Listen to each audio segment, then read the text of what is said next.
Dear students, MA final paper economics of social sector and environment के unit 3 से आज हम कंजर्वेशन ऑफ रिसोर्स पार्ट 2 का अध्ययन प्रारंभ करते हैं।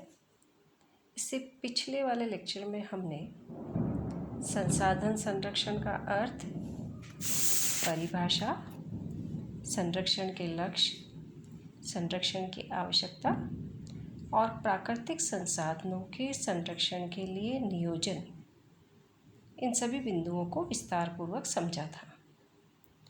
आज इस टॉपिक में हम कुछ प्रमुख संसाधनों का संरक्षण कैसे किया जा सकता है, उनकी तकनीकें क्या है, उनको जानने का प्रयास करेंगे। कुछ प्रमुख संसाधनों के संरक्षण में हम 3 संसाधनों को देखेंगे। पहले हम देखेंगे वन संसाधन संरक्षण, कंजर्वेशन ऑफ फॉरेस्ट रिसोर्सेस। दूसरा हम इसमें देखेंगे मृदा का संरक्षण, कंजर्वेशन ऑफ सॉइल। और तीसरा जो बिंदु इसमें हम समझेंगे वो होगा कंजर्वेशन ऑफ वाटर, जल का संरक्षण। वन संसाधन संरक्षण को समझते हैं हम। वन संसाधन संरक्षण की आवश्यकता क्यों हुई? पिछली कई शताब्दियों से जनसंख्या वृद्धि के साथ साथ मानव द्वारा वनों की कटाई अधिक मात्रा में होती रही है। वनों को काटकर कृषि के लिए भूमि साफ की जा रही है, मकान बनाने के लिए, पुल और नावों के लिए, घरेलू और कारखानों के ईंधन के लिए, पशुपालन के लिए तथा औद्योगिक निर्माण के लिए प्रत्येक देश में वन काटे जाते हैं। वनों की अत्यधिक कटाई के 4 प्रमुख दुष्परिणाम हो रहे हैं डिफॉरेस्टेशन, जिसमें पहला है भूसंकलन। वनों के अधिक कटने से भूसंकलन और भूमि का कटाव तथा मृदा अपरदन हो रहा है। इससे मानव निवास की भूमि कम होती जा रही है, कृषि करने की भूमि कम होती जा रही है। कृषि के उत्पादन के लिए मिट्टियों की जो उर्वरा शक्ति है वह भी घटती जा रही है। दूसरा जो इसका दुष्परिणाम है वो बाढ़ का प्रकोप है। बाढ़ का प्रकोप बढ़ता जा रहा है, इससे जनधन की हानि हो रही है। मानवीय बस्तियों के बढ़ने के साथ पशुधन और मनुष्यों की भी क्षति हो रही है। तीसरा जो दुष्परिणाम हमें इसके सामने देखने को आया है वो है कच्चे माल में कमी होना। जो लकड़ी निर्माण उद्योगों में कागज़ की लुगदी, नकली रेशम, प्लास्टिक आदि के लिए कच्चे माल की तरह प्रयुक्त होती है, वह दिनों दिन कम होती जा रही है। वनों से प्राप्त होने वाले अन्य कच्चे मालों में भी प्रतिदिन कमी होती जा रही है, जबकि इन कच्चे मालों की आवश्यकता हमेशा बढ़ती जा रही है। वनों के द्वारा पृथ्वी की जलवायु स्वास्थ्यवर्धक रहती है।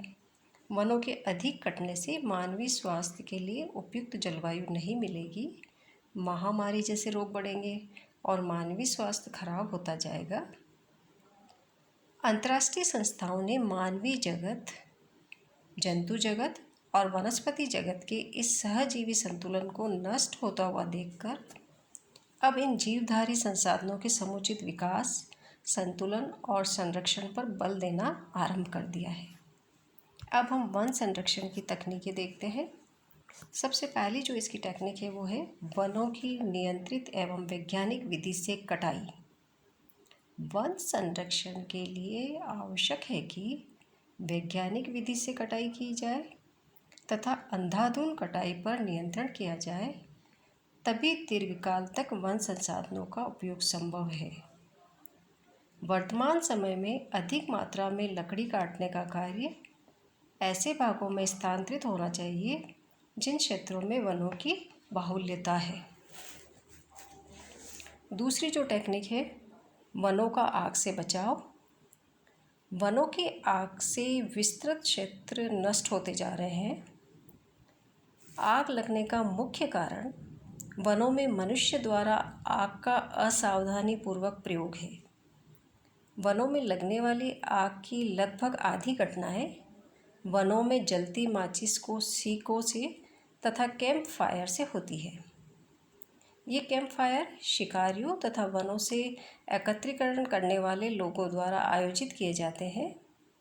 प्राय आग के सुरक्षात्मक नियमों को पालन न कर पाने के कारण भी वनों में आग लग जाती है, इसलिए इसको रोकना ज़रूरी है।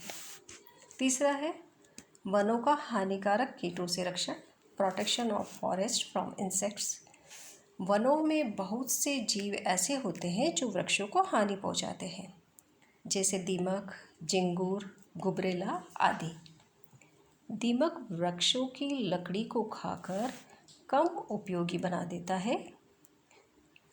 हानिकारक जीव अंकुरित बीजों, छोटे पौधों, वृक्षों की नई पत्तियों को खा पाते हैं। कुछ जीव इतने सूक्ष्म होते हैं कि उन्हें देख पाना बहुत मुश्किल होता है। कीटाणुओं से रोगग्रस्त होकर वृक्ष जल्दी सूख जाते हैं। इन हानिकारक जीवों एवं कीटों को नष्ट करना तथा रोगों को रोकना आवश्यक है।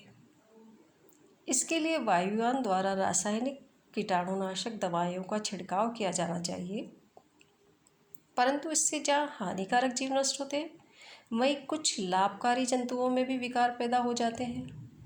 अतः हानिकारक जीवों के लिए जैविक नियंत्रण विधियों को अपनाए जाने पर अधिक ध्यान दिया जाना चाहिए।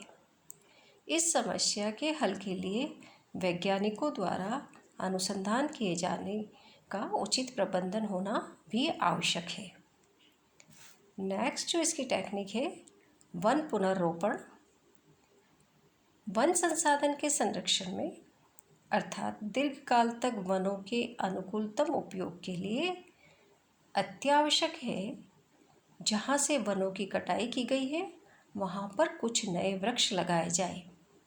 इसके अलावा मृदा अपरदन के क्षेत्रों में भी वन रोपण किया जाना चाहिए।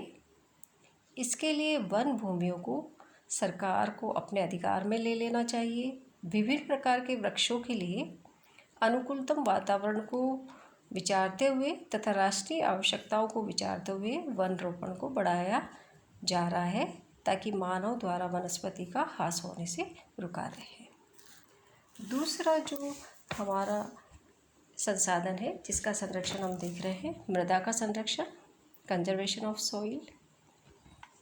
भूतल पर पाए जाने वाले सभी संसाधनों में से मृदा सबसे अधिक महत्वपूर्ण संसाधन है। मृदा में विभिन्न प्रकार के पेड़ पौधों तथा फसलें उगती है, जिनसे हमें भोजन, वस्त्र, आवास तथा जीवन की अन्य सुविधाएं प्राप्त होती है। मृदा एक नवीकरणीय योग्य संसाधन है, परंतु अपरदन व क्षरण कुछ ऐसी समस्याएं हैं जिससे मृदा संरक्षण आवश्यक हो जाता है। मृदा अपरदन अथवा भूमि कटाव जल तथा वायु के प्रभावाधीन मृदा की ऊपरी परत कटकर बह जाती है, इसे मृदा अपरदन कहते हैं। मृदा अपरदन के कई कारण हैं, जैसे कि नदी, बाढ़ के समय नदी का पानी दूर दूर तक फैल जाता है तथा मृदा की परत को बहाकर ले जाता है। हैवी रेन भी इसका एक दूसरा कारण है। मूसलाधार वर्षा, जब मूसलाधार वर्षा होती है तो वर्षा का जल तीव्र गति से धरातल पर बहता है और मृदा का अपरदन करता है। स्लोप ऑफ लैंड मतलब भूमि का ढाल, समतल भूमि पर अपरदन कम होता है, परंतु ढाल वाली भूमि पर अपरदन अधिक होता है। वायु, शुष्क वनस्पतिहीन मरुस्थलीय प्रदेशों में वायु मृदा अपरदन का सबसे बड़ा कारण है। वायु द्वारा मृदा अपरदन वायु की गति पर निर्भर करता है। तेज चलने वाली वायु अधिक अपरदन करती है। नेक्स्ट है डैमेज ऑफ वेजिटेशन, वनस्पति का नाश। जिन क्षेत्रों में वनस्पति का नाश किया गया है वहाँ मृदा अपरदन बहुत अधिक हो रहा है। पशुचारण, वन पशुओं के लिए चारा प्रदान करते हैं, परंतु आवश्यकता से अधिक पशुचारण से वनस्पति का नाश होता है, जिससे मिट्टी को हानि पहुंचती है। अधिक चराई से वनस्पति का आवरण समाप्त हो जाता है, जिससे मिट्टी खोखली हो जाती है। इसके अतिरिक्त पशु चरते समय अपने खुरों से मिट्टी को उखाड़कर ढीला कर देते हैं, जिससे मिट्टी वर्षा तथा पवन के प्रभाव से शीघ्र ही अपरदित हो जाती है। नेक्स्ट जो इसका कारण है वो है कृषि। मृदा अपरदन कृषि के ढंग पर बहुत हद तक निर्भर करता है। कृषि के अवैज्ञानिक ढंग 3 प्रकार से मृदा अपरदन में सहायता देते हैं। पहला है, यदि ढाल की और खेत की जुताई की जाए तो पानी सरलता से मिट्टी को बहा कर ले जाता है। दूसरा, यदि खेत में बार बार एक फसल बोई जाए तो मिट्टी में उपस्थित खनिज तथा अन्य तत्वों का संतुलन बिगड़ जाता है और अपरदन आसानी से हो जाता है। स्थानांतरण कृषि से वनों का नाश होता है और मिट्टी कट जाती है। मृदा अपरदन को रोकने के उपाय। मृदा अपरदन को रोकने के कुछ उपाय हैं, जिसमें से पहला है बांध बनाना, बिल्डिंग डैम्स। जब वर्षा के दिनों में नदी में बाढ़ आती है तो बहुत सी मिट्टी जल के साथ बह जाती है। इसे रोकने के लिए बांध बनाने की आवश्यकता होती है। इससे जल के वेग में कमी आती है और मृदा अपरदन रुक जाता है। दूसरा जो है वृक्षारोपण, मृदा अपरदन को रोकने का उपाय। मृदा अपरदन को रोकने का ये सबसे अच्छा उपाय है वृक्षारोपण। जिन प्रदेशों में मृदा अपरदन की समस्या गंभीर हो गई है वहाँ नए पेड़ लगाए जाए। मरुस्थलीय क्षेत्रों में वायु द्वारा मृदा अपरदन रोकने के लिए थोड़ी थोड़ी दूरी पर वृक्षों की कतारें लगाकर मृदा अपरदन को रोका जा सकता है। पशुचारण पर प्रतिबंध। पशुचारण के लिए अलग चरागाहों की व्यवस्था होनी चाहिए। खाली खेतों में पशु बिना किसी रोक टोक के घूमते हैं और अपने खुरों से मिट्टी को ढीला कर देते हैं। विश्व के विस्तृत घास के मैदानों में भी पशुचारण सीमित तथा नियंत्रित रूप से होना चाहिए। नेक्स्ट जो इसको रोकने का उपाय है मृदा अपरदन को, कृषि प्रणाली में परिवर्तन। कृषि प्रणाली में परिवर्तन करके हम मृदा अपरदन को काफ़ी हद तक रोक सकते हैं। नेक्स्ट जो सोर्स हम देख रहे हैं, कंजर्वेशन ऑफ वाटर, जल का संरक्षण। जल का संरक्षण। जल जीवन है और यह समस्त वनस्पति, पशु तथा मानव जीवन का आधार है। जल के प्राकृतिक स्रोत वर्षा, बर्फ तथा भूजल है। इसका उपयोग कृषि, उद्योग, यातायात, ऊर्जा तथा घरेलू कार्यों के लिए किया जाता है। यह एक नवीनीकरण संसाधन है जिसे साफ करके फिर से प्रयोग किया जा सकता है। पृथ्वी का लगभग 97% जल सागर व महासागर में है और यह खारा जल है जिससे नमक तथा अन्य कई रासायनिक पदार्थ घुले हुए होते हैं। अतः यह मानव के लिए अधिक उपयोगी नहीं है। जनसंख्या, नगरीकरण, औद्योगिकरण तथा सिंचाई में वृद्धि होने के कारण जल संसाधन का उपयोग तथा दुरुपयोग बहुत बढ़ गया है। जल की बढ़ती हुई मांग के कारण विश्व के कई भागों में जल की कमी महसूस होने लगी है, जिससे कई आर्थिक, सामाजिक तथा वैज्ञानिक समस्याएं खड़ी हो गई है। अब हम जल संसाधन के संरक्षण के उपाय देखते हैं। सबसे पहला है जल का पुनर्वितरण, रीडिस्ट्रीब्यूशन ऑफ वाटर। कुछ क्षेत्रों में जल का आधिक्य होता है जबकि कुछ अन्य क्षेत्रों में जल का अभाव होता है। अधिक जल वाले क्षेत्रों में यदि जल का उचित उपयोग न किया जाए तो यह व्यर्थ ही बहकर समुद्र में गिर जाता है। यदि यह जल अधिक अभाव वाले क्षेत्रों में पहुंचाया जाए तो जल का उपयुक्त उपयोग होगा और क्षेत्रीय असंतुलन को समाप्त करने में सहायता मिलेगी। जल का वितरण 2 विधियों से किया जा सकता है। पहला है जलाशय। बांध बनाकर जलाशय का निर्माण करने से जल का सदुपयोग हो सकता है। इन जलाशयों में एकत्रित हुए जल को सिंचाई, जल विद्युत उत्पादन, मत्स्य पालन, पर्यटन, घरेलू कार्य, उद्योग तथा कई अन्य उद्देश्यों की पूर्ति के लिए प्रयोग किया जा सकता है।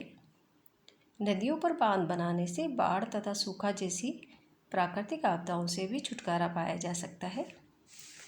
दूसरा जो है जल का पुनर्वितरण, उसमें है नहरें। नहरें अधिक जल वाले क्षेत्रों से कम जल वाले क्षेत्रों तक जल पहुंचाने का बहुत ही सशक्त माध्यम है। नहरों से सिंचाई, घरेलू तथा अन्य आवश्यकताओं के लिए जल प्राप्त किया जा सकता है। दूसरा जल संरक्षण का उपाय है सिंचाई के लिए जल का सदुपयोग। जल का अधिकतम प्रयोग सिंचाई के लिए किया जाता है। सिंचाई के लिए प्रयोग किए गए जल की बचत करने की आवश्यकता है। नहरों को पक्का करने से निष्पदन की हानि को रोका जा सकता है। स्प्रिंकल प्रणाली के प्रयोग से पानी कम खर्च होता है और वाष्पीकरण द्वारा पानी की हानि भी कम होती है। इसे नीची भूमि पर भी सिंचाई की जा सकती है। उद्योगों के लिए जल का सदुपयोग। अनेक उद्योग जल पर आधारित है और वहाँ पर अधिक जल की आवश्यकता होती है। नगरीय बस्तियों में 3/4 जल उद्योगों के लिए तथा शेष 1/4 जल घरेलू कार्यों के लिए प्रयोग होता है। इससे स्पष्ट होता है कि औद्योगिक क्षेत्र में जल की कमी बहुत महसूस की जा रही है। उद्योगों में जल की मांग दिन प्रतिदिन बढ़ती जा रही है। उद्योगों में जल का प्रयोग शीतलन के लिए किया जाता है, जिसके लिए शुद्ध एवं स्वच्छ जल की आवश्यकता नहीं होती है। उसी जल को बार बार प्रयोग करके जल की बचत की जा सकती है। स्वच्छ जल को अन्य कार्यों के लिए संरक्षित किया जा सकता है। नेक्स्ट जो उपाय है जल संरक्षण का वो है वर्षा जल संग्रहण, कलेक्शन ऑफ रेनी वाटर। वर्षा का बहुत सा जल व्यर्थ ही बह जाता है। भवनों की छतों पर होने वाली वर्षा का जल भी व्यर्थ ही नालियों में चला जाता है। इसका उपयोग बेकार पड़े कुओं, बंद पड़े नलकूपों, पुनर्भरण गड्ढों, खाइयों आदि में जमा करके किया जा सकता है। इस प्रक्रिया से भूमिगत जल में वृद्धि होती है और यह जल शुष्क मौसम में प्रयोग किया जा सकता है। नेक्स्ट जो उपाय है भूमिगत जल का उचित उपयोग। भूमिगत जल स्वच्छ जल का महत्वपूर्ण स्रोत है। यह नगरों तथा न्यून वर्षा वाले इलाकों में विशेष रूप से उपयोगी है। इस समय विश्व के बहुत से शुष्क व अर्धशुष्क इलाकों में भूमिगत जल प्रयोग किया जाता है। नेक्स्ट उपाय है जल संरक्षण का वह है जल को प्रदूषण से बचाना। नगरों के विकास, औद्योगिकरण तथा यातायात में वृद्धि से जल का बड़े पैमाने पर प्रदूषण हो रहा है। नदियों तथा झीलों में नगरों का मल जल तथा औद्योगिक अवशिष्ट पदार्थ प्रवेश करके उसे प्रदूषित करते हैं। इस प्रकार के जल को नदियों तथा झीलों में फेंकने से पहले उसे साफ करना चाहिए। नेक्स्ट उपाय है जल संरक्षण का वह है जल की घरेलू खपत में कमी। जल की घरेलू मांग को संरक्षण की विधियों द्वारा कम किया जा सकता है और साथ ही साथ यदि प्रत्येक व्यक्ति जल के प्रयोग में मितव्ययिता से काम ले तो जल की अपार राशि को संरक्षित किया जा सकता है। इस प्रकार हमने संसाधन संरक्षण की आवश्यकता क्यों है और कुछ प्रमुख संसाधन का संरक्षण जिसमें वन संसाधन संरक्षण, मृदा का संरक्षण और जल का संरक्षण किन तकनीकों से किया जा सकता है, उसके क्या उपाय हैं, आज हमने इसको अच्छे से समझा। धन्यवाद।